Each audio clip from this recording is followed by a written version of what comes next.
Assalamualaikum warahmatullahi wabarakatuh. Salam sejahtera bagi kita semua. Jumpa lagi dengan channel Rahma Listiana.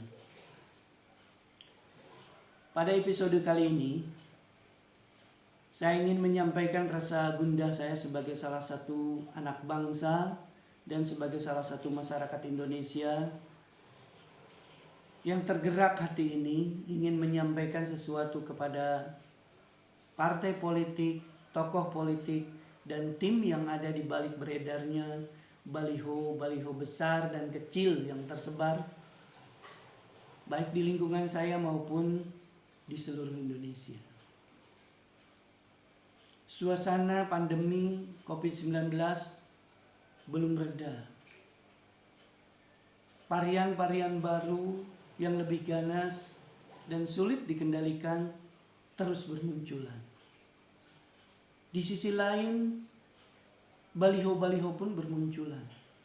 Walaupun ada pesan tentang prokes, tetapi lebih menonjol kepada sosok yang ada di dalam gambar baliho tersebut. Pada episode kali ini saya ingin menitik beratkan bahwa membuang uang di tengah sulitnya uang karena pandemi COVID-19. Pemilihan umum presiden kurang lebih 3 tahun lagi. Masih ada waktu bagi para calon presiden untuk menunjukkan diri dengan karya yang dapat dirasakan manfaatnya bagi rakyat Indonesia, ketimbang sibuk hanya memasang baliho demi pencitraan 2024. Saya menilai pemasangan baliho yang gencar bertebaran di seluruh Indonesia yang dilakukan oleh beberapa kader partai seperti dari PDIP yaitu Puan Maharani, Golkar yaitu Airlangga Hartarto, dan dari Demokrat yaitu AHY. Sebab pesan yang ingin disampaikan oleh perencana iklan di baliho tersebut menurut saya tidak mudah untuk dicerna oleh masyarakat awam. Termasuk saya sendiri dalam memaknainya seperti kepak sayap kebinekaan. Konotasi saya atau pemikiran saya lebih dimaknai makanan cepat saji karena ada sayapnya tersebut. Tentu saya orang bodoh, saya tidak bisa memaknai apa yang dimaknai oleh perencana pemasang baliho tersebut. Saya lebih memaknai kepak sayap itu CFC dan KFC, yaitu ngepak paha ayam yang beli di Mangga 2. Memang ada pesan-pesan tentang pandemi COVID-19 di antara baliho-baliho tersebut dan pesan-pesan lainnya. Tetapi masyarakat menilainya bukan pesannya yang ada dalam baliho, tapi konotasinya sudah sinisme karena dianggap mengarah kepada rayuan gombal untuk meningkatkan elektabilitas orang yang ditampilkan dalam baliho untuk tujuan Capres 2024. Masih panjang, bro. Buktikan dulu kerja nyatanya. Jangan recoki dulu pemerintahannya. Kritik juga oke. Tapi jangan ambil star sebelum waktunya. Pro kontra terhadap pemasangan baliho pasti bakal terjadi. Di pihak yang pro, seperti pengusung, partai dan tim suksesnya yang mengusung dan menciptakan baliho itu, tentu ini punya harapan. Setidaknya ada 3 harapan kalau menurut saya. Yang pertama, pesan yang ingin disampaikan dapat menarik masyarakat dan mengikuti pesannya. Yang kedua, berharap dapat meningkatkan elektabilitas orang yang tampil dalam baliho tersebut. Yang ketiga, berharap orang yang tampil dalam baliho dapat dipilih oleh masyarakat. Itu menurut saya. Dan mungkin akan dibantah oleh orang perencana di belakang baliho ini. Bukan itu. Kami hanya ingin membantu, memberikan sosialisasi tentang COVID. Mungkin itu mereka akan menjawabnya. Bukan untuk meningkatkan elektabilitas. Karena Puan Arli Airlangga sudah terkenal. Kenapa kalau sudah terkenal dipasang baliho? Lebih baik uangnya digunakan untuk hal yang produktif.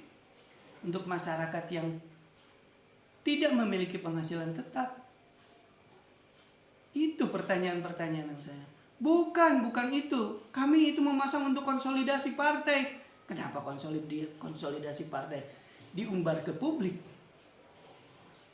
Mungkin banyak lagi jawaban dari partai untuk ngelesnya. Tetapi pikiran-pikiran masyarakat seperti saya, masyarakatnya saya, seorang, berpikirannya seperti itu. Sinisme. Dan untuk masyarakat yang kontra seperti saya, tentu ini membuat jengah atas pemasangan baliho tersebut. Karena situasi COVID ini, kalau situasi normal oke lah, tidak perlu dipermasalahkan. Sehingga kejengahan ini atas pemasangan baliho tersebut, menurut saya ada kurang lebih 4 hal yang perlu dicermati. Dana puluhan miliar untuk pemasangan baliho. Yang pertama yaitu dana puluhan miliar untuk pemasangan baliho lebih baik digunakan untuk membeli vaksin mandiri yang diberikan kepada masyarakat, terutama di kota-kota besar yang populasi masyarakatnya juga banyak, pergerakannya juga cepat, kerumunannya juga banyak. Buatlah cara-cara seperti itu. Contoh nyata, seperti Partai Nasdem. Saya bukan orang Nasdem. Saya bukan pendukung Nasdem. Tapi itu contoh yang baik. Membeli vaksin mandiri, membantu uang PPKM untuk masyarakat miskin daripada membuang-buang uang hanya untuk memasang baliho. Walaupun dalih dari partai atau jubir tim sukses bukan untuk meningkatkan elektabilitas untuk Capres 2004, tapi untuk konsolidasi partai, dan kami pun sudah melakukan vaksinasi mandiri. Karena nama yang tercantum di baliho tersebut menurut mereka sudah terkenal loh, puan itu sudah terkenal, pernah jadi menteri, pernah anggota DPR, pernah jadi ketua DPR saat ini. Hartarto juga sama, sudah seperti itu, jadi menteri, anggota DPR dan lain sebagainya. Kenapa kalau sudah terkenal dipasang baliho? Untuk apa coba tujuannya? Kedua, seberapa banyak baliho yang akan dipasang oleh mereka tidak akan banyak berpengaruh bagi masyarakat. Untuk memikirkan orang yang dicantumkan dalam baliho tersebut malah sinis.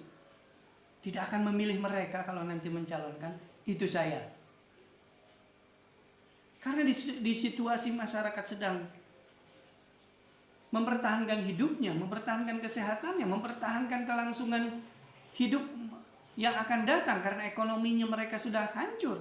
Karena saat ini masyarakat lebih mementingkan diri sendiri, akan kesehatan dirinya, keluarganya, serta memikirkan bagaimana bisa bertahan hidup di tengah situasi mencari uang yang sulit, terutama bagi masyarakat yang memiliki penghasilan tidak tetap, petani, pedagang, buruh harian lepas,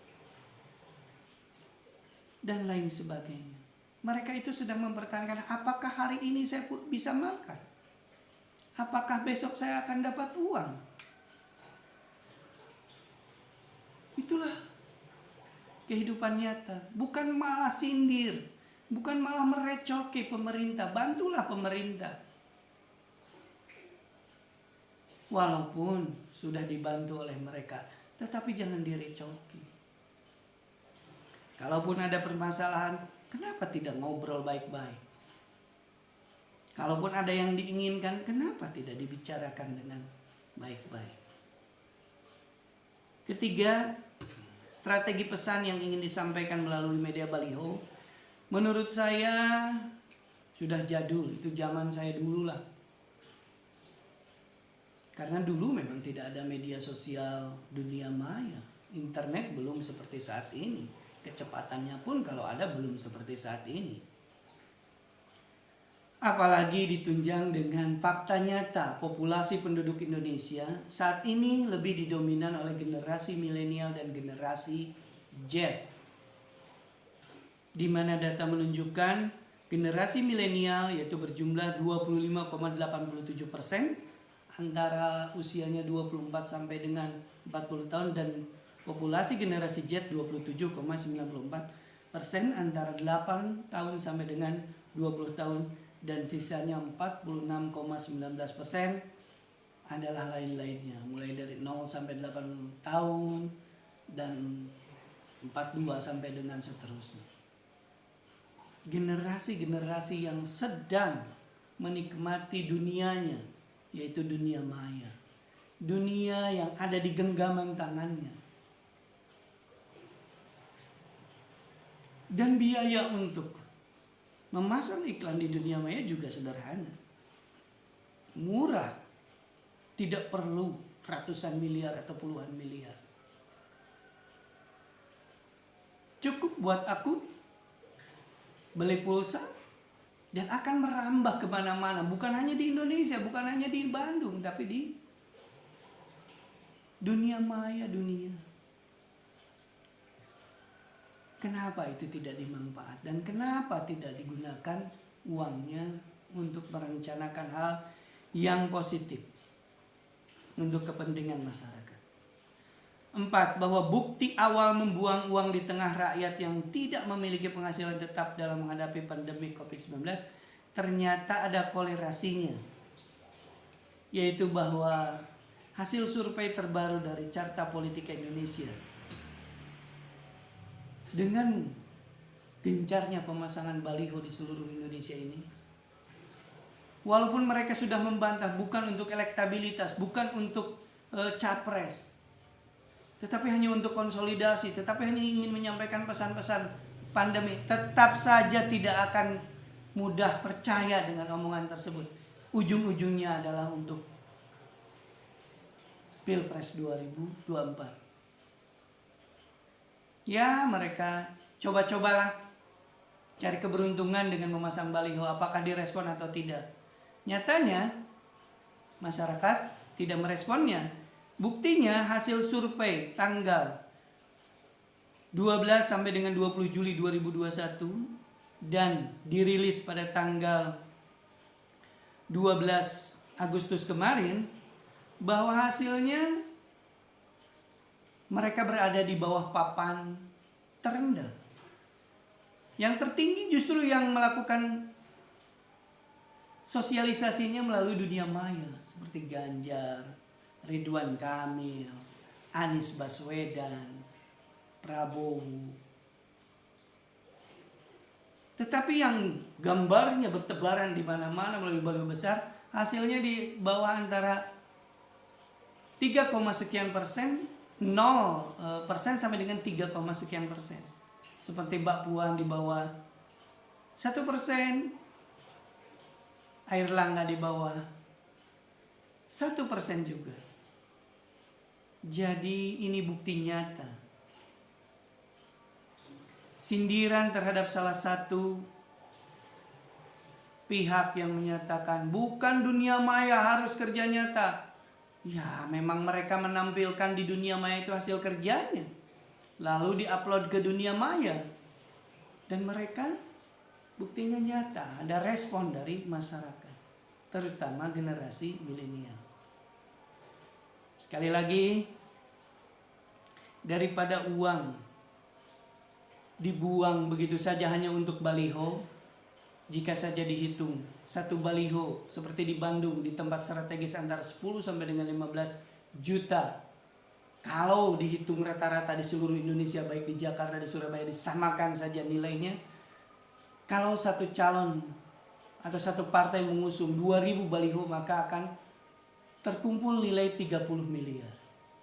Jika 3 partai 90 miliar. Jika lebih dari itu mungkin ratusan miliar.